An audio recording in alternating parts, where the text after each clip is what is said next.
ನಮಸ್ಕಾರ. K2 ಕನ್ನಡ ನ್ಯೂಸ್ಗೆ ಸ್ವಾಗತ. ವೀಕ್ಷಿಸಿ ಈ ದಿನದ ಸುದ್ದಿಗಳ ರೌಂಡ್ ಅಪ್.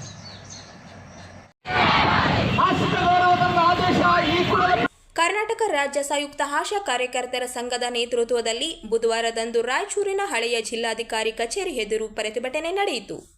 ವಿವಿಧ ಬೇಡಿಕೆಗಳ ಈಡೇರಿಕೆಗೆ ಒತ್ತಾಯಿಸಿ ಜಿಲ್ಲಾಧಿಕಾರಿಗಳ ಮುಖಾಂತರ ಮಾನ್ಯ ಮುಖ್ಯಮಂತ್ರಿ ಅವರಿಗೆ ಮನವಿ ಸಲ್ಲಿಸಲಾಯಿತು. ಆಶಾ ಕಾರ್ಯಕರ್ತೆಯರಿಗೆ ಕನಿಷ್ಠ ₹10,000 ಮಾನಸಿಕ ಗೌರವಧನ ನೀಡಬೇಕು ಎಂಬ ಬೇಡಿಕೆಯನ್ನು ಕೇಂದ್ರ ಬಿಂದುವಾಗಿ ಇರಿಸಿಕೊಂಡ ಪ್ರತಿಭಟನೆಯಲ್ಲಿ ಈಗಾಗಲೇ ಜನವರಿ 7ರಿಂದ 10ರವರೆಗೆ ಬೆಂಗಳೂರಿನ ಫ್ರೀಡಂ ಪಾರ್ಕ್ನಲ್ಲಿ ನಡೆದಿದ್ದ ರಾಜ್ಯ ಮಟ್ಟದ ಹೋರಾಟವನ್ನು ಸ್ಮರಿಸಲಾಯಿತು.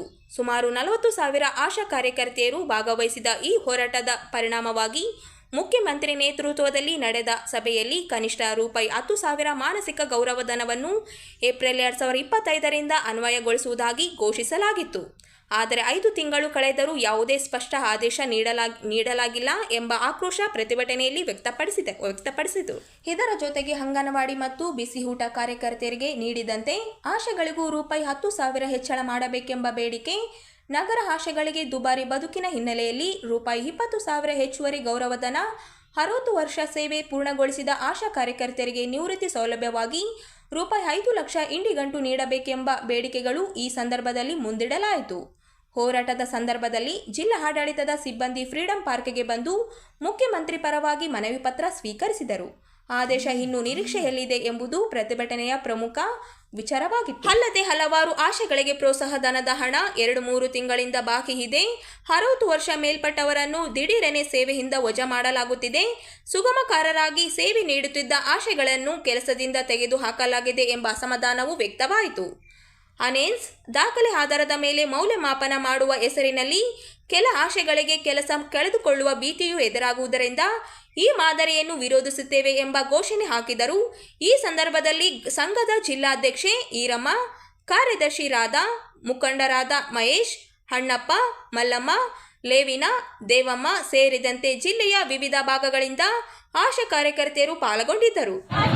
ಸರ್, ನಾವು ಇವತ್ತಿಲ್ಲಿ ಸೇರಿರೋದು ಏಕೆ ಅಂತಂದರೆ, ನಮಗೆ ಕಳೆದ ಈಗ ಜನವರಿಯಿಂದ ನಾವು ಅಲ್ಲಿ ಫ್ರೀಡಂ ಪಾರ್ಕಲ್ಲಿ ಸತತ 5 ದಿನ ನಾವು ಹೋರಾಟ ಮಾಡಿದ್ವಿ. ಹಗಲನ್ನದೇ ರಾತ್ರಿ ಅನ್ನೋದೇ 5 ದಿನ ಸಣ್ಣ ಮಕ್ಕಳು ಕರ್ಕೊಂಡು, ಆಮೇಲೆ ಮಳೆ ಚಳಿ ಅನ್ನೋದೇ ನಾವು 5 ದಿನವೂ ಕೂಡ ಸ್ನಾನ ಕೂಡ ಮಾಡಿಲ್ಲ. ಆ ರೀತಿ ನಾವು ಹೋರಾಟ ಮಾಡಿದ್ವಿ. ಮಾನ್ಯ ಸಿದ್ದರಾಮಯ್ಯ ಸರ್ ಅವರು ನಮಗೆ 10,000 ಘೋಷಣೆ ಮಾಡಿ, ನೀವು ಮಾಡಿದ ಹೋರಾಟ ಯಶಸ್ವಿ ಆಯ್ತಲ್ಲಮ್ಮ, ಇವಾಗಾದರೂ ನೀವು ಊರಿಗೆ ಹೋಗ್ರಿ ಅಂತ ನಮಗೆ ಒಂದು ಒಳ್ಳೆಯ ಸುದ್ದಿನ ಕೊಟ್ಟರು. ಸೊ ಆ ಸುದ್ದಿ ಈಗ 5 ತಿಂಗಳಾದರೂ ಕೂಡ ನಮ್ಗೆ ಯಾವುದೇ ಒಂದು ಸಂಬಳ ಬಂದಿರೋದಿಲ್ಲ. ಈ 10,000 ಅವರು ನಮ್ಗೆ ಆದೇಶ ಪತ್ರ ಕೊಡ್ತೀವಿ ಅಂದಿದ್ದಕ್ಕೆ ಮಾತ್ರ ನಾವು ಫ್ರೀಡಂ ಪಾರ್ಕ್ನಿಂದ ಎದ್ದು ಬಂದಿವಿ. ಸೊ ಅವ್ರು ಕೊಡ್ತಾರನ್ನ ಭರವಸೆ ಮ್ಯಾಗ ನಾವು ಇದ್ವಿ. ಆದರೆ ಇಷ್ಟು ದಿನಗಳ ಕಾಲ ಆದರೂ ಕೂಡ ಮಾನ್ಯ ಸಿದ್ದರಾಮಯ್ಯ ಸರ್ ಅವರು ನಮಗೆ ಆದೇಶ ಪತ್ರ ಕೊಟ್ಟಿರುವುದಿಲ್ಲ. ಆಮೇಲೆ ಇನ್ನೊಂದು ಏನಂತಂದ್ರೆ, ನಮಗೆ ಆಶಾ ಕಾರ್ಯಕರ್ತೆಯರಿಗೆ ಏನು ಮಾಡ್ತಾ ಇದ್ದಾರೆ ಅಂದರೆ, ಇನ್ನೊಂದು ಇನ್ಸೆಂಟಿವ್ ಅಂತ ಸಂಬಳ ಬರ್ತಾ ಇತ್ತು. ಅದು ಕೂಡ ಮೊದಲು ಆಶಾ ಸಾಕ್ತಲ್ಲೇ ನಾವು ತೊಂದರೆ ಆದಂತಲೇ ನಾವು ಎಲ್ಲನೂ ಬೇಡ, ಯಾವುದು ಫಿಕ್ಸ್ ಬೇಡ, ಇನ್ಸೆಂಟಿವ್ ಬೇಡ, ಎಲ್ಲ ಸೇರಿಸಿ ನಮ್ಗೆ 10,000 ಕೊಡೋಂತ ನಾವು ಹೋರಾಟ ಮಾಡಿದ್ವಿ. ಸೊ ಅದು ಕೊಡ್ತೀವಿ ಅಂದಿದ್ದಕ್ಕೆ ನಾವು ವಾಪಸ್ ತೊಗೊಂಡು ಹಿಂದಕ್ಕೆ ಬಂದಿದ್ದೀವಿ. ಈಗ ಏನು ಮಾಡ್ತಾ ಇದ್ದಾರೆ ಅಂದರೆ, ಅದೇ ಒಂದು ಉದ್ದೇಶ ಇಟ್ಕೊಂಡ್ಬಿಟ್ಟು ಇವತ್ತು ನಮ್ಗೆ ಆಶಾ ಕಾರ್ಯಕರ್ತರಿಗೆ ಏನು ಮಾಡ್ತಾ ಇದ್ದಾರೆ, ನೀವು ಎಷ್ಟು ಕೆಲಸ ಮಾಡ್ತೀರಿ, ಅದು 3 ತಿಂಗಳ ತನಕ, 3 ತಿಂಗಳಾದಮೇಲೆ ನಿಮಗೆ ಕೆಲವೊಂದು ಅವು ಏನಂದ್ರೆ ಒಂದೊಂದು ಮಾರ್ಕ್ಸ್ ಮೇಲೆ, ಅಂದರೆ ಇಂಥ ಕೆಲಸ ಮಾಡಿದರೆ 10 ಮಾರ್ಕ್ಸ್, ಆಮೇಲೆ ಈ ಥರ 100 ಮಾರ್ಕ್ಸ್ ಎನ್ಸಿ ನೋಂದಣಿ ಮಾಡಿಕೊಂಡ್ರೆ, ಸೊ ಈ ಥರ ಇದ್ದರೆ, ಆಮೇಲೆ ಕೆಲವೊಂದು ನಾವು ಆಶಾ ಕಾರ್ಯಕರ್ತೆಯರನ್ನ ಇದು ಕಂಪ್ಲೀಟ್ 3 ತಿಂಗಳ ಮಾರ್ಕ್ಸ್ ಚೆನ್ನಾಗಿ ತೊಗೊಳ್ಳದೇ ಇದ್ದರೆ ನಾವು ಅದನ್ನು ತೆಗಿತೀವಿ ಅನ್ನೋದು. ಸೊ ಈ ರೀತಿಯಾಗಿ ನಮ್ಗೆ ಸರ್ಕಾರ ಇದು ಕೊಡಲಾರ್ದು ಒಂದು, ಮತ್ತು ಈಗ ಮಾಡೋದೊಂದು. ಸೊ ಇದರಿಂದ ನಮಗೆ ಹೆಂಗಾಗಿದೆ ಅಂತಂದ್ರೆ ತುಂಬ ಬೇಜಾರಾಗಿದೆ. ಈ ದಿನಮಾನದಲ್ಲಿ ನಮ್ಗೆ ಈಗ 4 ತಿಂಗಳು 5 ತಿಂಗಳಾದ್ರೂ ಈ ಸಂಬಳ ಸರಿಯಾಗಿ ಬರದೇ ಇರೋದ್ರಿಂದ ಮಕ್ಕಳು ಸ್ಕೂಲ್ ಫೀಸ್ ಕಟ್ಟೋಕ್ಕಾಗ್ತಾ ಇಲ್ಲ. ಹಲವಾರು ತೊಂದರೆಗಳಿದಾವೆ. ನಾವು ಇದನ್ನೇ ನಂಬ್ಕೊಂಡು ಜೀವನ ಮಾಡ್ತಾ ಇದ್ದೀವಿ. ಕೆಲವೊಬ್ರು ಏನಾಗಿದೆಯಪ್ಪ ಅಂತಂದ್ರೆ, ವಿಧವೆಯರಿದ್ದಾರೆ, ಆಮೇಲೆ 2 ಮಕ್ಕಳು 3 ಮಕ್ಕಳಿಗೆ ಅವರೇ ಎಲ್ಲ ಜೀವನ ನೋಡ್ಕೋಬೇಕಾಗಿದೆ. ಸೊ ಅದಕ್ಕೋಸ್ಕರ ಸರ್ಕಾರಕ್ಕೆ ಮಾನ್ಯ ಸಿದ್ದರಾಮಯ್ಯ ಸರ್ ಅವರು ನಮಗೆ ಕೂಡಲೇ ಅದನ್ನು ಆದೇಶ ಪತ್ರ ಬಿಡುಗಡೆ ಮಾಡಬೇಕು. ಇಲ್ಲಾಂದರೆ ನಾವು ಮಾತ್ರ ಕ್ರಮ ತಗೊಳ್ಳೋದು ಖಂಡಿತ. ಈಗೆಲ್ಲ ಆಶಾ ಕಾರ್ಯಕರ್ತರಿಗೆ ಏನಂದ್ರೆ ರೊಚ್ಚಿಗೆದ್ದು ಬಿಟ್ಟಿದ್ದಾರೆ. ನಾವು ಮಾತ್ರ ಬಿಡೋದಿಲ್ಲ. ಈಗ ನಾವು ಫ್ರೀಡಂ ಪಾರ್ಕಲ್ಲಿ ಕೂಡ ಇನ್ನು ಅವ್ರ ಆದೇಶ ಪತ್ರ ಕೊಡುವವರೆಗೂ ಕೂಡ ನಾವು ಹೋರಾಟ ಮಾಡೋಕ್ಕೆ ಇನ್ನು ರೆಡಿಯಾಗಿವಿ. ಮುಂದಿನ ದಿನಮಾನದಲ್ಲಿ ನಮ್ಮ ಸಂಘಗಳ ತೀರ್ಮಾನ ಮಾಡ್ತಾವ. ನಾವು ಇನ್ನು ಬೆಂಗಳೂರಿಗೆ ಬರೋದು ಮಾತ್ರ ಖಂಡಿತ. ತಮ್ಮ ಹೆಸರು ಮೇಡಮ್? ನಮ್ಮ ಹೆಸರು ಈರಮ್ಮ, ಆಶಾ ಕಾರ್ಯಕರ್ತೆ, ದೇವದುರ್ಗ ತಾಲೂಕು.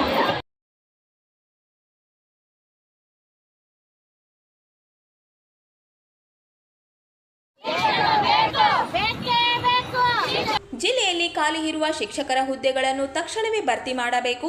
ಜುಲೈ ತಿಂಗಳಿನಲ್ಲಿಯೇ ಪೂರ್ಣ ಪ್ರಮಾಣದಲ್ಲಿ ಅತಿಥಿ ಶಿಕ್ಷಕರನ್ನು ನೇಮಿಸಿಕೊಳ್ಳಬೇಕು ಎಂದು ಒತ್ತಾಯಿಸಿ ಸರ್ಕಾರಿ ಶಾಲೆ ಅಭಿವೃದ್ಧಿ ವೇದಿಕೆಯಿಂದ ನಗರದ ಡಾಕ್ಟರ್ BR ಅಂಬೇಡ್ಕರ್ ವೃತ್ತದಿಂದ ಟಿಪ್ಪು ಸುಲ್ತಾನ್ ಉದ್ಯಾನದವರೆಗೆ ಪ್ರತಿಭಟನಾ ರ್ಯಾಲಿ ನಡೆಸಿದರು. ದಲಿತ ಅಲ್ಪಸಂಖ್ಯಾತರ ಬಡವರ ಮಕ್ಕಳಿಗೆ ಅನ್ಯಾಯ ಮಾಡುತ್ತಿರುವ ಸರ್ಕಾರಕ್ಕೆ ಧಿಕ್ಕಾರ ಎಂದು ಘೋಷಣೆ ಕೂಗಿ ಸರ್ಕಾರದ ವಿರುದ್ಧ ಆಕ್ರೋಶ ವ್ಯಕ್ತಪಡಿಸಿದರು. ಬಳಿಕ ಟಿಪ್ಪು ಸುಲ್ತಾನ್ ಉದ್ಯಾನದಲ್ಲಿ ಧರಣಿ ನಡೆಸಿ ಜಿಲ್ಲಾ ಆಡಳಿತದ ಮೂಲಕ ಮುಖ್ಯಮಂತ್ರಿಗೆ ಮನವಿ ಪತ್ರ ರವಾನಿಸಿದರು. ಸರ್ಕಾರ ವಿಷಯವಾರು ಶಿಕ್ಷಕರನ್ನು ನೇಮಿಸಬೇಕು. ಶಿಕ್ಷಣ ಗುಣಮಟ್ಟ ಸುಧಾರಣೆಗೆ ತಕ್ಷಣವೇ ಒಂದು ಕ್ರಿಯಾ ಯೋಜನೆ ರೂಪಿಸಿ 3 ತಿಂಗಳೊಳಗೆ ಅನುಷ್ಠಾನಗೊಳಿಸಬೇಕು. ಶಾಲೆಗಳಲ್ಲಿ ಕೊಠಡಿಗಳು, ಬೆಂಚು, ವಿದ್ಯುತ್, ಶೌಚಾಲಯ, ಕುಡಿಯುವ ನೀರು, ಗ್ರಂಥಾಲಯ ಹಾಗೂ ಮೂಲಸೌಕರ್ಯ ಒದಗಿಸಬೇಕು ಹಾಗೂ ಪ್ರತಿ ಶಾಲೆಗೊಬ್ಬರು ಪರಿಚಕರನ್ನು ನೇಮಿಸಬೇಕು ಎಂದು ಆಗ್ರಹಿಸಿದರು.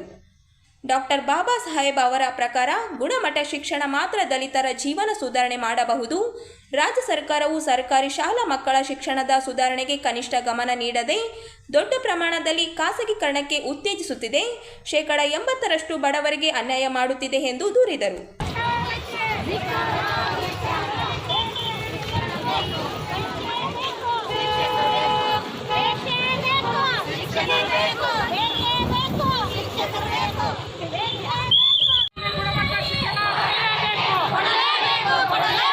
ಸರ್ಕಾರಿ ಶಾಲೆಯಲ್ಲಿ ಶಿಕ್ಷಕರ ನೇಮಕಾತಿ ಆಗಲೇಬೇಕು. ಸರ್ಕಾರಿ ಶಾಲೆಯಲ್ಲಿ ಶಿಕ್ಷಕರ ನೇಮಕಾತಿ ಆಗಲೇಬೇಕು. ಶತಪತ್ರವನ್ನು ಬಿಡುಗಡೆ ಮಾಡಬೇಕು. KKHDP ಮತ್ತು ಪ್ರಾದೇಶಿಕ ಶಿಕ್ಷಣ ಆಯುಕ್ತರು 2 ತಿಂಗಳೊಳಗೆ ತೆಗೆದುಕೊಳ್ಳಬೇಕಾದ ಕ್ರಮಗಳ ಕುರಿತು ವರದಿಯನ್ನು ಸಲ್ಲಿಸಬೇಕು. ಮುಖ್ಯಮಂತ್ರಿಗಳು, ಶಿಕ್ಷಣ ಸಚಿವರು, ಸಮಾಜ ಕಲ್ಯಾಣ ಸಚಿವರು, ಗ್ರಾಮೀಣಾಭಿವೃದ್ಧಿ ಸಚಿವರು, ಮಹಿಳಾ ಮತ್ತು ಮಕ್ಕಳ ಇಲಾಖೆ ಮತ್ತು ಕೆಲವು ತಜ್ಞರು ಶಿಕ್ಷಣ ಒಳಗೊಂಡ ಉನ್ನತ ಮಟ್ಟದ ಸಮಿತಿಯನ್ನು ರಚಿಸಬೇಕು ಮತ್ತು ಮೇಲ್ವಿಚಾರಣೆ ಮಾಡಿ ಸುಧಾರಣೆ ಕ್ರಮಗಳನ್ನು ಸೂಚಿಸಬೇಕು. ತಮ್ಮ ಸರ್ಕಾರಿ ಬೇಡಿಕೆಗಳನ್ನು ಅನುಷ್ಠಾನ ಮಾಡುವ ಮುಖಾಂತರ ನಮ್ಮ ನಾಡಿನ 70% ಕುಟುಂಬಗಳಿಗೆ ಗೌರವ ಕೊಡುತ್ತೀರೆಂದು ನಂಬುತ್ತೇವೆ. ಇಲ್ಲದಿದ್ದರೆ ಮುಂದಿನ ದಿನಗಳಲ್ಲಿ ಇನ್ನೂ ಹೆಚ್ಚಿನ ಜನರು ಅವರು ಸಂವಿಧಾನಿಕ ಹಕ್ಕುಗಳಿಗಾಗಿ ಹೋರಾಟ ಮಾಡಲು ಸಿದ್ಧರಾಗಿದ್ದಾರೆ. ಇವತ್ತು ನಾವು ರಾಯಚೂರು ಜಿಲ್ಲೆಯಲ್ಲಿ ಸರ್ಕಾರಿ ಶಾಲೆ ಅಭಿವೃದ್ಧಿ ವೇದಿಕೆ ವತಿಯಿಂದ ಒಂದು ಹೋರಾಟವನ್ನು ಹಮ್ಮಿಕೊಂಡಿದ್ದೀವಿ. ಉದ್ದೇಶ ಏನಂತಂದರೆ ನಮ್ಗೆ ಸರ್ಕಾರಿ ಶಾಲೆಯಲ್ಲಿ ಗುಣಮಟ್ಟದ ಶಿಕ್ಷಣಕ್ಕಾಗಿ ಶಿಕ್ಷಕರನ್ನ ಪೂರ್ಣಾವಧಿ ಶಿಕ್ಷಕರನ್ನ ಕೊಡಬೇಕು. ಮತ್ತು ಸರ್ಕಾರಿ ಶಾಲೆಗಳಲ್ಲಿ ಇರ್ತಕ್ಕಂಥ ಮೂಲಭೂತ ಸೌಲಭ್ಯಗಳನ್ನು ಸರ್ಕಾರ ವ್ಯವಸ್ಥೆ ಮಾಡಬೇಕು ಅನ್ನುವಂಥದ್ದು ಒಂದು. ಆಮೇಲೆ ಒಂದು 3 ಶಾಲೆಗಳನ್ನು ತಗೊಂಡ್ಬಿಟ್ಟು ಸರ್ಕಾರ ಅಲ್ಲಿ ವಿಷಯವಾರು ಮತ್ತು ತರಗತಿವಾರು ಶಿಕ್ಷಕರನ್ನ ಆ ಶಾಲೆಯಲ್ಲಿರ್ತಕ್ಕಂಥ ಮಕ್ಕಳಿಗೆ ಒಂದು ನ್ಯಾಯ ಒದಗಿಸ್ಕೊಡ್ಬೇಕನ್ನುವಂಥದ್ದು ನಮ್ಮ ಉದ್ದೇಶ. ಸರ್ಕಾರಿ ಶಾಲೆಗಳಲ್ಲಿ ಮೂಲಭೂತ ಸೌಲಭ್ಯಗಳು, ಕರೆಂಟ್ ವ್ಯವಸ್ಥೆ ಇರ್ಬೋದು, ನೀರಿನ ವ್ಯವಸ್ಥೆ ಇರ್ಬೋದು, ಮತ್ತು ಕೊಠಡಿ ವ್ಯವಸ್ಥೆ ಇರ್ಬೋದು. ಹಾಗೆಯೇ ಈ ಹೆಣ್ಣು ಮಕ್ಕಳಿಗೆ ಪ್ಯಾಡ್ಗಳನ್ನು ಕೂಡ ಸರ್ಕಾರ ನಿಲ್ಲಿಸಿದೆ. ಒಂದು ಪ್ಯಾಡ್ಗಳನ್ನು ಕೂಡ ಕೊಡಬೇಕು ಅಂತಕ್ಕಂಥದ್ದನ್ನು ನಾವು ಇದು ಮಾಡ್ಕೊಳ್ತೀವಿ. ಆಮೇಲೆ ಇನ್ನೊಂದೇನೆಂದರೆ ಶೌಚಾಲಯಗಳನ್ನು ಸ್ವಚ್ಛ ಮಾಡಲಿಕ್ಕೆ ಮಕ್ಕಳಿಗೆ ಮೂಲಕ ಮಾಡಿಸಿದ ಕಾನೂನಾತ್ಮಕ ಉಲ್ಲಂಘನೆ ಆಗ್ತದೆ. ಶಿಕ್ಷಕರ ಮೇಲೆ ಕೇಸ್ಗಳಾಗ್ತವೆ. ಇವತ್ತಿನ ದಿನದಲ್ಲಿ ಅತ್ಯಂತವಾಗಿ ಠೇವಣಿಗಳನ್ನು ಕೂಡ ಕೊಡಬೇಕು ಅನ್ನೋಂಥದ್ದು ಉದ್ದೇಶಿಸಿಕೊಂಡು ನಾವು ಇವತ್ತು ಹೋರಾಟವನ್ನು ಮಾಡ್ತಾಯಿದ್ದೀವಿ. ನಾವು ಈ ಹೋರಾಟವನ್ನು ಇವತ್ತಿನ ಪ್ರಾರಂಭ ಮಾಡಿದ್ವಿ. ಕಳೆದ 3-4 ವರ್ಷದಿಂದ ಸಾವಿರಾರು ಸಂಖ್ಯೆಯಲ್ಲಿ ಮಹಿಳೆಯರು ಪ್ರತಿ ವರ್ಷ ನಾವು ಹೋರಾಟ ಮಾಡಿ ಸರ್ಕಾರ ನಿರ್ಲಕ್ಷ್ಯ ಧೋರಣೆಯನ್ನು ಮಾಡ್ತಾಯಿದ್ದೀವಿ. ಅದಕ್ಕೋಸ್ಕರವಾಗಿ ಇವತ್ತು ನಾವು ನೇರವಾಗಿ ಇವತ್ತು ಮುಖ್ಯಮಂತ್ರಿಗಳಿಗೆ ಜಿಲ್ಲಾ DC ಮುಖಾಂತರ ನಾವು ಮನವಿ ಪತ್ರವನ್ನು ಕೊಡ್ತಾ ಇದ್ದೀವಿ.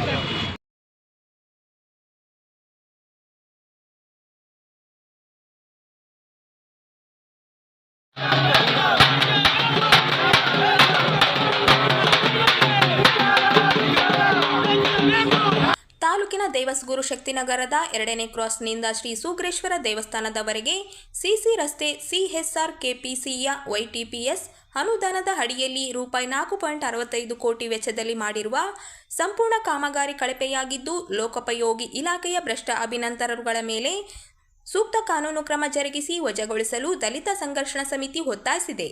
ಮೇಲಿನ ವಿಷಯದನ್ವಯ ಭಾರತ ದಲಿತ ಸಮಿತಿ, ಮಹಾಮಾನವತಾವಾದ ರಾಜ್ಯ ಸಮಿತಿ ಮತ್ತು ಶಕ್ತಿನಗರ ಉಳಿಸಿ ಹೋರಾಟ ಸಮಿತಿ ಹಾಗೂ ಪರಿಸರ ವಿಕಾಸ ಪರಿಷತ್ ಆಗ್ರಹಿಸಿದೆ.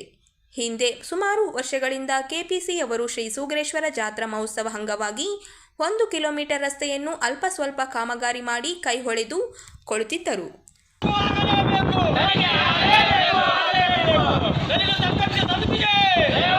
ಇನ್ನ ಸ್ವಲ್ಪ ಘೋಷಣೆ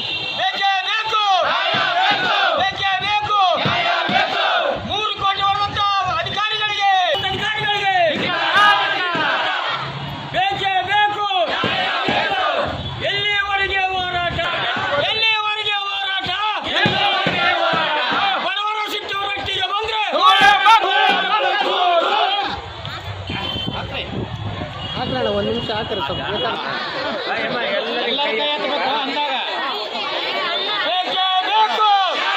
ಅಧಿಕಾರಿಗಳ ವಜಕ್ಕೆ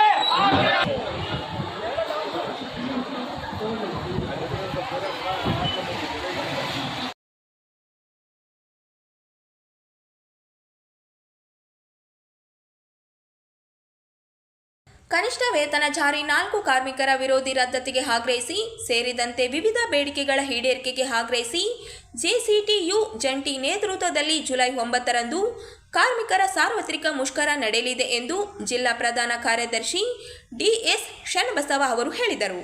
ಅವರಿಂದು ನಗರದ ಸುದ್ದಿಗಾರರೊಂದಿಗೆ ಮಾತನಾಡುತ್ತಾ ಕಾರ್ಮಿಕ ವಿರೋಧಿ 4 ಸಂಹಿತೆಗಳನ್ನು ಜಾರಿ ಮಾಡಲು ಹೊರಟಿರುವ ಕೇಂದ್ರ ಸರ್ಕಾರದ ಕಾರ್ಮಿಕ ವಿರೋಧಿ ನೀತಿಯನ್ನು ವಿರೋಧಿಸಿ ಅಖಿಲ ಭಾರತ ಮಟ್ಟದಲ್ಲಿ ಕಾರ್ಮಿಕರು ಕಾರ್ಮಿಕ ಸಂಘಟನೆಗಳ ಜಂಟಿ ಸಮಿತಿಯ ನೇತೃತ್ವದಲ್ಲಿ ಮುಷ್ಕರವನ್ನು ನಡೆಸಲಿದ್ದಾರೆ. ಅದರಂತೆ ಜಿಲ್ಲೆಯಲ್ಲಿ ಕೂಡ ಕಾರ್ಮಿಕರು ತಮ್ಮ ಕೆಲಸಗಳನ್ನು ಬಂದ್ ಮಾಡಿ ಮುಷ್ಕರದಲ್ಲಿ ಪಾಲ್ಗೊಳ್ಳಲಿದ್ದಾರೆ. ಕಾರ್ಮಿಕರನ್ನು ಗುಲಾಮಗಿರಿಗೆ ತಳ್ಳುವ 4 ಕಾರ್ಮಿಕರ ಸಂಹಿತೆ ರದ್ದುಗೊಳಿಸಬೇಕೆಂದು ಆಗ್ರಹಿಸಲಾಗುವುದು ಎಂದರು. 8 ಗಂಟೆ ಕೆಲಸದ ಅವಧಿ, ಕಾಯಂ ಕೆಲಸಕ್ಕೆ ತಕ್ಕ ವೇತನ, ಸುರಕ್ಷತೆ, ಮುಷ್ಕರದ ಹಕ್ಕು, ಸಂಘ ಕಟ್ಟುವ ಹಕ್ಕು ಇನ್ನಿತರ ಹಕ್ಕುಗಳನ್ನು ಇಲ್ಲದಾಗಿಸಿ ಕಾರ್ಮಿಕರನ್ನು ಗುಲಾಮರಾಗಿಸಲು ಕೇಂದ್ರ ಸರ್ಕಾರ ಕಾರ್ಪೊರೇಟರ್ ಬಂಡವಾಳ ಪರ ರೂಪಿಸಿರುವ ಕಾರ್ಮಿಕ ವಿರೋಧಿ 4 ಸಂಹಿತೆಗಳನ್ನು ರದ್ದುಪಡಿಸಬೇಕು. ಇವತ್ತಿನ ಬೆಲೆಗಳಿಗೆ ಅನುಗುಣವಾಗಿ ಎಲ್ಲ ಸಂಘಟಿತ, ಅಸಂಘಟಿತ ಗುತ್ತಿಗೆ ಕಾರ್ಮಿಕರು ಮತ್ತು ಸ್ಕೀಮ್ ನೌಕರರಿಗೂ ರಾಷ್ಟ್ರ ವ್ಯಾಪ್ತಿ ₹26,000 ಹಾಗೂ ರಾಜ್ಯ ವ್ಯಾಪ್ತಿ ₹36,000 ಕನಿಷ್ಠ ವೇತನ ನಿಗದಿಪಡಿಸಬೇಕು.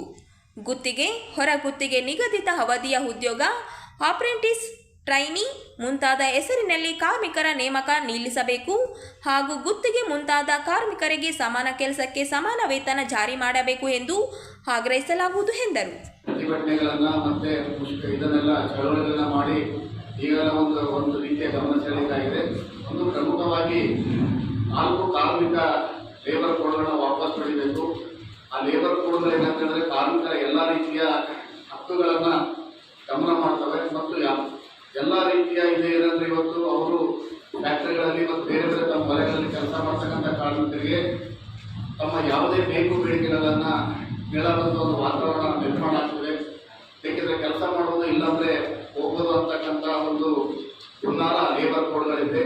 ಆಮೇಲೆ ಸಂವಿಧಾನಾತ್ಮಕವಾಗಿ ನಮಗೇನು ಹಕ್ಕುಗಳು ಮತ್ತು ಇದೇನು ಕೊಟ್ಟಿದ್ದಾರೆ ಅದನ್ನು ಲೇಬರ್ ಕೋಡ್ಗಳು ಜಾರಿ ಮಾಡೋದ್ರಿಂದ ಅದನ್ನು ಕಾರ್ಮಿಕರು ಪಡ್ಕೊಳ್ಳಿಕ್ಕಾಗೋದಿಲ್ಲ.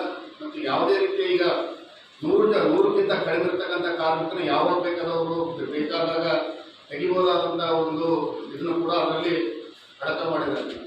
ಹೀಗಾಗಿ ಆ ಲೇಬರ್ ಕೋಡ್ಗಳು ಹೋಗಬೇಕು. ಮತ್ತು ಪ್ರಮುಖವಾಗಿ ಬೆಲೆ ಏರಿಕೆಗೆ ಸಂಬಂಧಪಟ್ಟಂತೆ ಬೆಲೆ ಏರಿಕೆ ನೀತಿ ವಾಪಸ್ ಆಗಬೇಕು.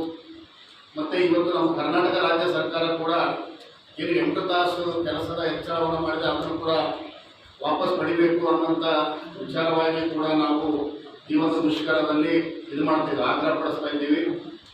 ಮತ್ತು ಈಗ ಸ್ಕೀಮ್ ವರ್ಕರ್ಗೆ 26,000 ರೂಪಾಯಿ ರಾಜ್ಯವ್ಯಾಪಿಯಾಗಿ ಇದು ಮಾಡೋದು ಮತ್ತು 36,000 ರೂಪಾಯಿ ದೇಶವ್ಯಾಪಿಯಾಗಿ ಕನಿಷ್ಠ ವೇತನ ಕೊಡಬೇಕು. ಎಲ್ಲ ರೀತಿಯ ಸ್ಕೀಮ್ ನೌಕರರಿಗೆ ಉದ್ಯೋಗ ಭದ್ರತೆಯನ್ನು ಕೊಡಬೇಕು. ಅಸಂಘಟಿತ ಕಾರ್ಮಿಕರಿಗೆ ಏನಿವತ್ತು ಯಾವುದೇ ರೀತಿಯ ಅವರಿಗೆ ಅಸಂಘಟಿತ ಕಾರ್ಮಿಕ ಭದ್ರತೆ ಇಲ್ಲ, ಅವರಿಗೆ ಕೂಡ ಪಿಂಚಣಿ PF ಇವೆಲ್ಲವನ್ನ ಕೂಡ ಲಾಗು ಮಾಡಬೇಕು ಅಂತಕ್ಕಂಥ ವಿಚಾರವಾಗಿ ನಾವು ಈ ಜುಲೈ 9 ಅಖಿಲ ಭಾರತ ಮುಷ್ಕರದಲ್ಲಿ ದೊಡ್ಡ ರೀತಿಯಲ್ಲಿ ಕಾರ್ಮಿಕರನ್ನ ಧ್ವನಿ ಎತ್ತಾ ಇದ್ವಿ.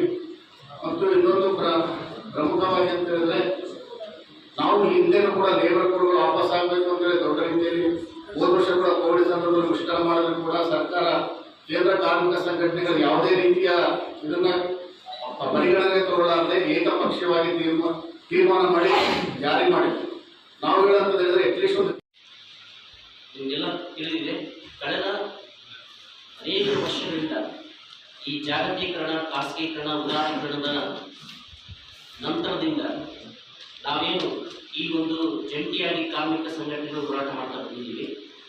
ಸೊ ಈಗ ಈ ಒಂದು ಕೇಂದ್ರೀಯ ಕಾರ್ಮಿಕ ಸಂಘಟನೆಗಳ ನೇತೃತ್ವದಲ್ಲಿ ನಡೀತಕ್ಕಂಥದ್ದು ಒಂದು ಅಖಿಲ ಭಾರತ ಮಟ್ಟದ ಒಂದು 17ನೇ ಮುಷ್ಕರ. ಈ ಸಂದರ್ಭದಲ್ಲಿ ನಾವು ಆಗ್ರಹ ಪಡಿಸ್ತಕ್ಕಂಥದ್ದು ಏನಂತಂದರೆ, ಇವತ್ತು ಕೇಂದ್ರ ಮತ್ತು ರಾಜ್ಯ ಸರ್ಕಾರಗಳು ಎರಡೂ ಇವತ್ತು ದೇಶದ ದೊಡ್ಡ ದೊಡ್ಡ ಕೈಗಾರಿಕಾ ಪತಿಗಳಿಗೆ ಮಣೆ ಹಾಕಿ ಅವ್ರ ಪರವಾಗಿರ್ತಕ್ಕಂಥ ನೀತಿಗಳನ್ನು ಅನುಸರ್ತಕ್ಕಂಥದ್ದು ಜಗಜ್ಜಾಹಿರ. ದೇಶದ ಸಂಪನ್ಮೂಲಗಳನ್ನು ಎಲ್ಲ ರೀತಿಯಿಂದಲೂ ಕೂಡ ಖಾಸಗಿ ಕಂಪನಿಗಳಿಗೆ, ಆಮೇಲೆ ದೊಡ್ಡ ದೊಡ್ಡ ಬಂಡವಾಳಗಾರರಿಗೆ ಮಾರಾಟ ಮಾಡ್ತಾ ಇದ್ದಾರೆ.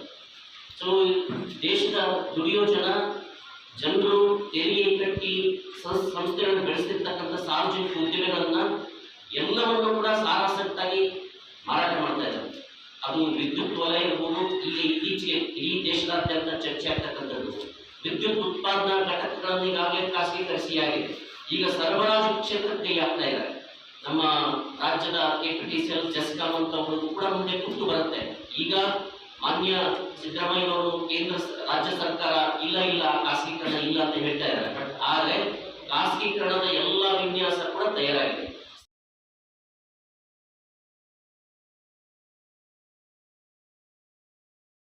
ಜಿಲ್ಲಾ ವಾಲ್ಮೀಕ ಸಮಾಜದ ವತಿಯಿಂದ ಸಮಾಜದ ಪ್ರತಿಭಾವಂತ ವಿದ್ಯಾರ್ಥಿಗಳಿಗೆ ಪ್ರತಿಭಾ ಪುರಸ್ಕಾರ ಹಾಗೂ ಸಮಾಜದ ಸಾಧಕರಿಗೆ ಸನ್ಮಾನ ಕಾರ್ಯಕ್ರಮ ದಿನಾಂಕ 13ರಂದು ನಗರದ ಕೃಷಿ ವಿಶ್ವವಿದ್ಯಾಲಯದ ಆವರಣದಲ್ಲಿ ನಡೆಯಲಿದೆ ಎಂದು ಜಿಲ್ಲಾಧ್ಯಕ್ಷರಾದ ವೆಂಕಟೇಶ್ ಆಸ್ಕಳ್ ಹೇಳಿದರು. ಅವರಿಂದು ನಗರದ ಸುದ್ದಿಗಾರರೊಂದಿಗೆ ಮಾತನಾಡುತ್ತಾ, ಪ್ರತಿಭಾ ಪುರಸ್ಕಾರ ಕಾರ್ಯಕ್ರಮದಲ್ಲಿ ಜಿಲ್ಲೆಯ ಎಲ್ಲ ಜನಪ್ರತಿನಿಧಿಗಳು ಭಾಗವಹಿಸಲಿದ್ದಾರೆ. SSLC ಮತ್ತು PUCಯಲ್ಲಿ 90% ಅಧಿಕ ಅಂಕ ಪಡೆದ ಸಮಾಜದ ವಿದ್ಯಾರ್ಥಿಗಳನ್ನು ಗುರುತಿಸಿ ಶೈಕ್ಷಣಿಕವಾಗಿ ಪ್ರೋತ್ಸಾಹಿಸುವ ಸಲುವಾಗಿ ಕಾರ್ಯಕ್ರಮ ಆಯೋಜಿಸಲಾಗಿದೆ ಎಂದರು. ಪ್ರತಿಭಾ ಪುರಸ್ಕಾರ ಕಾರ್ಯಕ್ರಮಕ್ಕೆ ಸಮಾಜದ ಎಲ್ಲ ಮುಖಂಡರು ಭಾಗವಹಿಸಿ ಯಶಸ್ವಿಗೊಳಿಸಬೇಕು. ದಿನಾಂಕ 10ರಂದು ಮೂಲ ದಾಖಲೆಗಳೊಂದಿಗೆ ಅರ್ಜಿ ಸಲ್ಲಿಕೆಗೆ ಕೊನೆಯ ದಿನ, ನಂತರ ಬಂದ ಅರ್ಜಿಗಳನ್ನು ಪರಿಗಣಿಸುವುದಿಲ್ಲ ಎಂದರು. ಹೆಚ್ಚಿನ ಮಾಹಿತಿಗಾಗಿ ಮಂಜು ನಾಯಕ ದದ್ದಲ್, ರವಿಕುಮಾರ್ ನಾಯಕ ಸಂಪರ್ಕಿಸಬಹುದು ಎಂದರು. ನಮಸ್ಕಾರ.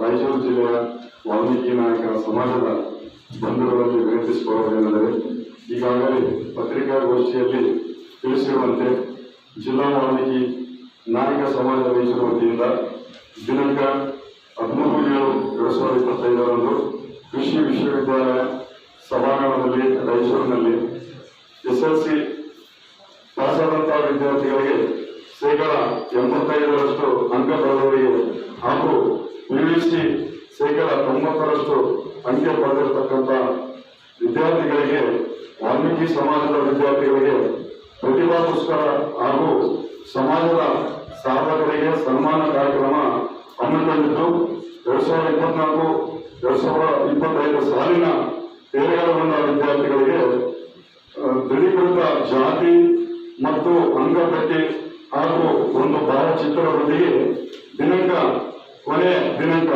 10/7/2025ರೊಳಗೆ ಈ ಕೆಳಗೆ ಸೂಚಿಸಿದ ಆಯಾ ತಾಲೂಕಾ ವ್ಯಕ್ತಿಗಳಿಗೆ ಸಂಪರ್ಕಿಸಿ ದಾಖಲಾತಿಗಳನ್ನು ನೀಡಿ ನೋಂದಾಯಿಸಿಕೊಳ್ಳತಕ್ಕದ್ದು.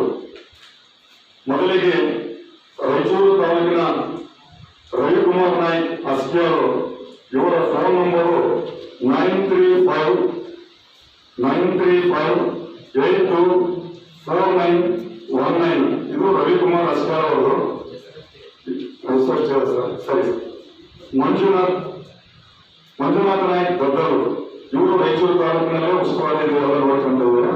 ಹಾಗೂ ಮಾನ್ವಿ ತಾಲೂಕಿನ ಗೋಪಾಲ್ ನಾಯಕ್ ಹಾಗೂ ಸಿರುವಾರ್ ತಾಲೂಕಿನ ತಿಮ್ಮಣ್ಣ ನಾಯಕರು, ಸಿಂಧನೂರು ತಾಲೂಕಿನ ಭೀಮರಾಯ ನಾಯಕರು, ದೇವದುರ್ಗ ತಾಲೂಕಿನ ಬಸವರಾಜ್ ಚಿಂಚೋಳಿ ಹಾಗೂ ಲಿಂಗಸೂರು ತಾಲೂಕಿನ ವಿನಯ್ ಕುಮಾರ್. ಕಾರ್ಯಕ್ರಮಕ್ಕೆ ಸಮಾಜದ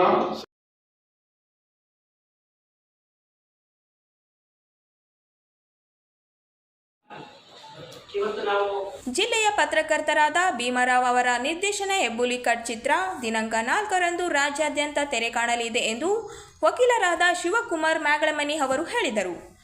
ಅವರಿಂದು ನಗರದ ಸುದ್ದಿಗಾರರೊಂದಿಗೆ ಮಾತನಾಡುತ್ತಾ ಗ್ರಾಮೀಣ ಸೊಗಡು ಹಾಗೂ ಸಾಮಾಜಿಕ ಸಮಸ್ಯೆಗಳನ್ನು ಇಟ್ಟುಕೊಂಡು ಸಿನಿಮಾ ಚಿತ್ರೀಕರಿಸಲಾಗಿದೆ.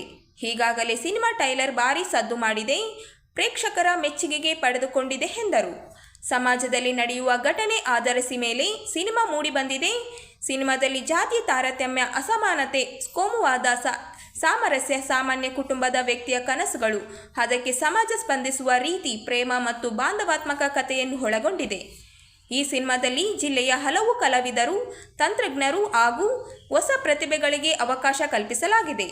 ಜಿಲ್ಲೆಯ ಪತ್ರಕರ್ತರು, ನಿರ್ದೇಶಕರಾದ ಪಿ ಭೀಮರಾವ್ ನಿರ್ದೇಶನದಲ್ಲಿ ತೆರೆ ಕಾಣುವ ಸಿನಿಮಾವನ್ನು ಪ್ರತಿಯೊಬ್ಬ ಸಿನಿ ಪ್ರೇಕ್ಷಕರು ವೀಕ್ಷಣೆ ಮಾಡುವ ಪ್ರೋತ್ಸಾಹಿಸಬೇಕು ಎಂದು ಅವರು ಕೋರಿದರು. ಸಾಕಷ್ಟು ಪ್ರಯತ್ನಗಳನ್ನು ಮಾಡ್ತಾ ಇದ್ರು. ಸೊ ಅದಕ್ಕೆ ಮುಂದುವರೆದ ಭಾಗವಾಗಿ ನಮ್ಮ ಈ ಭಾಗದ ನಮ್ಮ ನಿತ್ಯ ಜೀವನದಲ್ಲಿ ನಡೆಯುವಂತಹ ಅನೇಕ ಜನಸಾಮಾನ್ಯರ ಸಾಮಾನ್ಯವಾದ ವಿಷಯಗಳನ್ನು ಇಟ್ಟುಕೊಂಡು ಮತ್ತು ಹೆಬ್ಬುಲಿ ಕಟ್ ಅಂತಕ್ಕಂಥ ಒಂದು ಚಲನಚಿತ್ರವನ್ನು ನಿರ್ಮಾಣ ಮಾಡಿದ್ದಾರೆ. ಸೊ ಇದರ ವಿಶೇಷತೆ ಏನಪ್ಪ ಅಂದರೆ, ಈ ಸಿನಿಮಾ ಕ್ಷೇತ್ರ ಅಂದರೆ ಬಹುತೇಕ ದಕ್ಷಿಣ ಕರ್ನಾಟಕದಲ್ಲಿ ಹೆಚ್ಚು ಚಿತ್ರೀಕರಣ ಆಗ್ತವೆ. ಅದರ ಜೊತೆಗೇ ಹೆಚ್ಚೆಚ್ಚು ಚಲನಚಿತ್ರ ನಟರು ಅಥವಾ ಕಲಾವಿದರು ಎಲ್ಲರೂ ಕೂಡ ಯಥೇಚ್ಛವಾಗಿ ದಕ್ಷಿಣ ಕರ್ನಾಟಕದ ಭಾಗದವರು, ವಿಶೇಷವಾಗಿ ಮಂಡ್ಯ, ಮೈಸೂರು, ಮಂಗಳೂರು, ಬೆಂಗಳೂರು ಭಾಗದವರು. ಸೊ ಇದರ ಮಧ್ಯೆ ಕೂಡ ಉತ್ತರ ಕರ್ನಾಟಕದಲ್ಲಿ ಕೂಡ ಅನೇಕ ರಂಗಕರ್ಮಿಗಳು, ರಂಗಭೂಮಿ ಕಲಾವಿದರು, ಸಿನಿ ಪ್ರಿಯರು ಮತ್ತು ನಟರು ಕೂಡ ಇದ್ದಾರೆ ಅನ್ನುವಂಥದ್ದನ್ನ ಇವತ್ತು ಚಲನಚಿತ್ರದ ಒಂದು ರಂಗದಲ್ಲಿ ಗುರುತಿಸುವಂತ ಪ್ರಯತ್ನವನ್ನ ಮಾಡಿದೆ. ವಿಶೇಷವಾಗಿ ಇದು ಒಂದು ಸಮಾಜದಲ್ಲಿ ನಡೆಯುವಂತಹ ಒಂದು ಜಾತಿ ತಾರತಮ್ಯ, ಅಸ್ಪೃಶ್ಯತೆ, ಕೋಮು ಸಾಮರಸ್ಯ, ಕೋಮುವಾದ ಅದೆಲ್ಲದಕ್ಕೂ ಕೂಡ ಮಿಗಿಲಾಗಿ ಒಂದು ಗ್ರಾಮೀಣ ಸೊಗಡಿನ ಚಿತ್ರ ಇದಾಗಿದೆ. ಚಲನಚಿತ್ರ ತಂಡ ಈ ಹಿಂದೆ ಕೂಡ ನಿಮ್ಮ ಮುಂದೆ ಸುದ್ದಿಗೋಷ್ಠಿಯನ್ನು ಮಾಡಿದೆ. ನಾವು ಸಿನಿ ಪ್ರಿಯರಾಗಿ, ಪ್ರೇಕ್ಷಕರಾಗಿ, ಈ ಭಾಗದವರಾಗಿ ಈ ಚಲನಚಿತ್ರವನ್ನು ಗೆಲ್ಲಿಸಬೇಕು. ವಿಶೇಷವಾಗಿ ನಮ್ಮ ಭಾಗದ ಪ್ರತಿಭೆಗಳನ್ನು ನಾವು ಪ್ರೋತ್ಸಾಹಿಸಬೇಕು ಅಂತೇಳಿ ಇವತ್ತು ರಾಯಚೂರು ಜಿಲ್ಲೆ ಸೇರಿ ರಾಜ್ಯದ ಎಲ್ಲ ಸಿನಿ ಪ್ರೇಕ್ಷಕರಲ್ಲಿ ಮನವಿಯನ್ನು ಮಾಡ್ತಾ ಇದ್ದೀವಿ. ಹಾಗಾಗಿ ಇದರಲ್ಲಿ ಅಭಿನಯಿಸುವಂಥ ನಟರು ಕೂಡ ಬಹುತೇಕ ನಮ್ಮದೇ ಭಾಗದಲ್ಲಿದ್ದಾರೆ. ಮತ್ತೆ ತಾಂತ್ರಿಕ ವಿಭಾಗದಲ್ಲಿ ಕೆಲಸ ಮಾಡಿರುವಂಥವರು ಕೂಡ ನಮ್ಮದೇ ಭಾಗದವರು, ನಿರ್ದೇಶಕರು ಕೂಡ ನಮ್ಮದೇ ಭಾಗದವರು, ಅನೇಕ ಕಲಾವಿದರು ಕೂಡ ನಮ್ಮದೇ ಭಾಗದಲ್ಲಿರೋ ಕಾರಣ ಮತ್ತೆ ವಿಶೇಷವಾಗಿ ಇದು ಮೊದಲನೇ ಚಿತ್ರ ಆಗಿದೆ ಅವರದು. ನಾವು ಪ್ರಾರಂಭದಲ್ಲೇ ಅವರಿಗೆ ಕೈ ಹಿಡಿದ್ರೆ ಮುಂದೆ ಇಂತಹ ಚಿತ್ರಗಳು ಬರಲಿಕ್ಕೆ ಇನ್ನಷ್ಟು ಅನುಕೂಲಗಳಾಗ್ತದೆ ಅನ್ನುವಂತಹ ಸದುದ್ದೇಶದಿಂದ ಇವತ್ತು ನಾವು ಆ ಚಲನಚಿತ್ರವನ್ನ ಜನ ಹೆಚ್ಚೆಚ್ಚು ಏನು ಜುಲೈ 4ನೇ ತಾರೀಕು ನಾಡಿದ್ದು ಶುಕ್ರವಾರ ಬಿಡುಗಡೆ ಆಗ್ತಾ ಇದೆ. ಆ ಚಲನಚಿತ್ರವನ್ನ ವೀಕ್ಷಣೆ ಮಾಡುವ ಮೂಲಕ ಒಂದು ಸಂದೇಶವನ್ನ ಸ್ವೀಕರಿಸಬೇಕು. ಮತ್ತೆ ನಂತರದ ಸಿನಿಮಾಕ್ಕೆ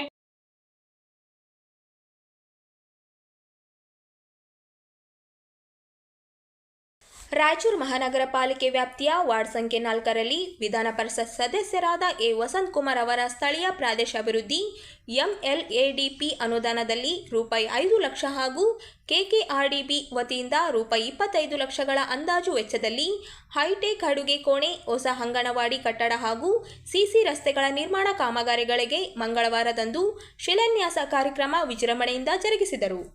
ಕಾರ್ಯಕ್ರಮದಲ್ಲಿ ವಿಧಾನ ಪರಿಷತ್ ಸದಸ್ಯರಾದ ಎ ವಸಂತ್ ಕುಮಾರ್ ಅವರು ಅಡಿಗಲ್ಲು ಸ್ಥಾಪನೆ ಮಾಡಿ ಮಾತನಾಡುತ್ತಾ, ನನ್ನ ಆದ್ಯತೆ ಗ್ರಾಮ ಮತ್ತು ನಗರ ಪ್ರದೇಶಗಳ ಮೂಲಭೂತ ಸೌಕರ್ಯ ಅಭಿವೃದ್ಧಿಯಾಗಿದ್ದು, ಈ ದಿಕ್ಕಿನಲ್ಲಿ ನಿರಂತರ ಪ್ರಯತ್ನ ವಹಿಸುತ್ತಿದ್ದೇನೆ.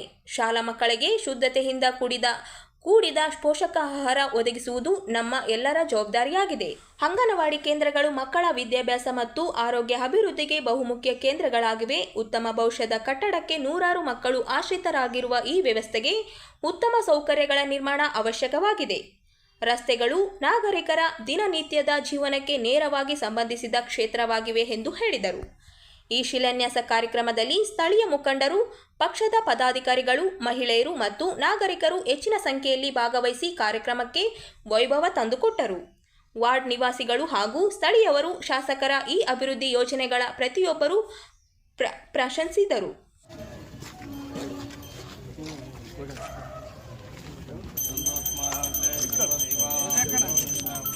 शान्ताकारं रत्नाभं श्रेतं विश्वाकारं नेकवनं स्वाङ्गं लक्ष्मीकान्तं कमलनयनं योगज्ञानगम्यं कुञ्जे विष्टम्भयं सर्वलोकैकनाथं समुद्रेण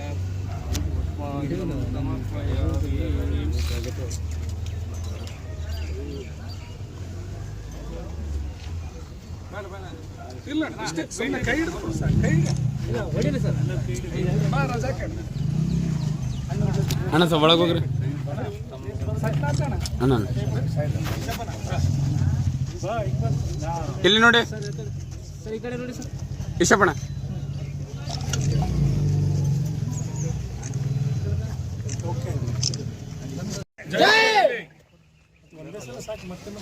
सर हमारा उर्दू है हिंदी में बोलना अष्टे गट्टी स्टूडियो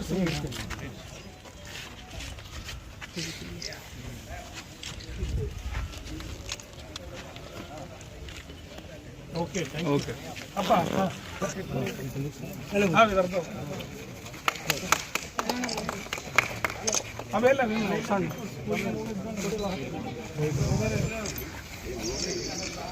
लो सर पच सर मुरली गाती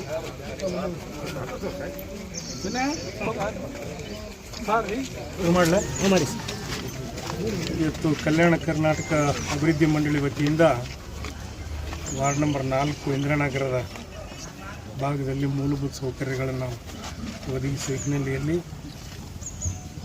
ನಾವು ಸಿಸಿ ರಸ್ತೆ, ಶಾಲೆಯಲ್ಲಿ ಶೌಚಾಲಯ, ಅಡಿಗೆ ಕೋಣೆ ಇನ್ನಿತರ ಮೂಲಭೂತ ಸೌಕರ್ಯಗಳನ್ನು ಒದಗಿಸುವ ದೃಷ್ಟಿಯಿಂದ 30 ಲಕ್ಷ ರೂಪಾಯಿಗಳ ಅನುದಾನವನ್ನು ಈ ವಾರ್ಡಿಗೆ ನಾವು ಒದಗಿಸಿದ್ದೇವೆ. ಇಲ್ಲಿ ಎಲ್ಲ ರೀತಿಯ ಸೌಕರ್ಯಗಳನ್ನು ಒದಗಿಸಬೇಕು ಮತ್ತು ಯಾವತ್ತೂ ಕೂಡ ಈ ಭಾಗ ನಮಗೆ ಭಾಳ ಬೆಂಬಲವಾಗಿ ಇರುವ ಕಾರಣದಿಂದ ಈ ಒಂದು ಪ್ರಥಮ ವರ್ಷದಲ್ಲಿ 30 ಲಕ್ಷ ರೂಪಾಯಿಗಳ ಅನುದಾನವನ್ನು ನೀಡಿದ್ದೇವೆ. ಜನರಿಗೆ ಇದರ ಅನುಕೂಲ ಆಗಬೇಕು, ಜನರು ಇಲ್ಲಿ ಈ ಭಾಗದಲ್ಲಿ ಎಲ್ಲ ಸೌಕರ್ಯಗಳು ಒದಗಿಸಬೇಕು ಮತ್ತು ಕಾಮಗಾರಿಯನ್ನು ಭಾಳ ಸರಿಯಾಗಿ ಅಚ್ಚುಕಟ್ಟಾಗಿ ನಿಭಾಯಿಸಬೇಕು, ಪಾರದರ್ಶಕವಾಗಿರಬೇಕು, ಜನರು ಕೂಡ ಇದನ್ನು ಸರಿಯಾಗಿ ಉಪಯೋಗ ಮಾಡಿಕೊಳ್ಬೇಕು ಎನ್ನುವಂಥ ಮಾತನ್ನು ಹೇಳಿ ಈ ಸಂದರ್ಭದಲ್ಲಿ ನಾನು ನಮ್ಮ ಜಿಲ್ಲಾ ಉಸ್ತುವಾರಿ ಸಚಿವರಾದಂಥ ಡಾಕ್ಟರ್ ಶಿವಪ್ರಕಾಶ್ ಪಾಟೀಲ್ ಅವರು ತಮ್ಮ ಡಿಸ್ಕ್ರಿಷನರಿ ಪವರ್ಸ್ನಲ್ಲಿ ಈ ಒಂದು ಅನುದಾನವನ್ನು ನಮಗೆ ಒದಗಿಸಿಕೊಟ್ಟಿದ್ದಕ್ಕಾಗಿ ನಾನು ಸಮಸ್ತ ವಾರ್ಡ್ ನಂಬರ್ 4 ಮತ್ತು ಈ ಭಾಗದ ನಮ್ಮ ಮುಖಂಡರಾದಂಥ ಈಶಪ್ಪ ಅವರೆಲ್ಲ ಬೆಂಬಲಿಗರ ವತಿಯಿಂದ ಅವರಿಗೆ ಹೃತ್ಪೂರ್ವಕವಾದ ಧನ್ಯವಾದಗಳನ್ನು ಈ ದಿನ ಕರ್ನಾಟಕ ಪ್ರದೇಶ ಕಾಂಗ್ರೆಸ್ ಪಕ್ಷದ ಕಾರ್ಯಾಧ್ಯಕ್ಷರು ಹಾಗೂ ನೂತನ ಪರಿಷತ್ ಸದಸ್ಯರಾದ ಅಣ್ಣನವರಾದ ವಸಂತ್ ಕುಮಾರ್ ಅಣ್ಣನವರ ಅನುದಾನದಲ್ಲಿ ವಾರ್ಡ್ ನಂಬರ್ 4 ನಮ್ಮ ಬಡಾವಣೆಯಲ್ಲಿ ಬಂದು ಸರಿಸುಮಾರು 30 ಲಕ್ಷ ರೂಪಾಯಿ ಅನುದಾನವನ್ನು 10 ಲಕ್ಷ ಸಿಸಿ ರಸ್ತೆಗೆ, 15 ಲಕ್ಷ ಹೈಟೆಕ್ ಅಡಿಗೆ ಕೋಣೆ ಮತ್ತು 5 ಲಕ್ಷ ಅಂಗನವಾಡಿ ಕೇಂದ್ರಕ್ಕಾಗಿ ನಮಗೆ ಅವರು ನಮ್ಮ ಮನವಿ ಪತ್ರವನ್ನು ಸ್ವೀಕರಿಸಿ ನಮಗೆ ಸಹಕಾರ ಮಾಡಿರುತ್ತಾರೆ. ನನ್ನ ಭಾಗದ ಇಂದಿರಾನಗರ ಜನರ ಪರವಾಗಿ ಮತ್ತು ವಾರ್ಡ್ ನಂಬರ್ 4ರ ಜನರ ಪರವಾಗಿ ಮೊದಲನೇದಾಗಿ ತುಂಬ ಹೃದಯಪೂರ್ವಕವಾಗಿ ಅವರಿಗೆ ನಮಸ್ಕಾರಗಳನ್ನು ಅದೇ ರೀತಿ ಮುಂಬರುವ ದಿನಗಳಲ್ಲಿ ನಮ್ಮ ಅಣ್ಣರು ಒಂದೇ ವರ್ಷ ಆಗಿ ಸದಸ್ಯರಾಗಿ ಇನ್ನೂ 5 ವರ್ಷ ಅವರು ವಿಧಾನ ಪರಿಷತ್ ಸದಸ್ಯರಾಗಿ ಅವರು ಕಾರ್ಯನಿರ್ವಹಿಸ್ತಾರೆ. ನಡೆಸ್ತಾರೆ. ನಮ್ಮ ಬಡಾವಣೆಯಿಂದ ನಮ್ಮ ವಾರ್ಡಿನ ಪರವಾಗಿ ನಾನು ಕೈ ಮುಗಿದವರು ವಿನಂತಿಸಿಕೊಳ್ಳುತ್ತೇನೆ. ಹಂತವಾಗಿ ನಮ್ಮ ಬಡಾವಣೆಗೆ, ನಮ್ಮ ವಾರ್ಡಿಗೆ ಸರಿಸುಮಾರು ವಾರ್ಡಿಗೆ ವರ್ಷದಂತೆ ಸ್ವಲ್ಪ ನಮ್ಗೆ ಅನುದಾನ ಕೊಟ್ಟು ನಮ್ಮ ವಾರ್ಡಿನ ಅಭಿವೃದ್ಧಿಗೆ ತಾವು ಕಾಳಜಿ ವಹಿಸಬೇಕು. ನಿಮ್ಮ ಆಶೀರ್ವಾದ ನಮ್ಮ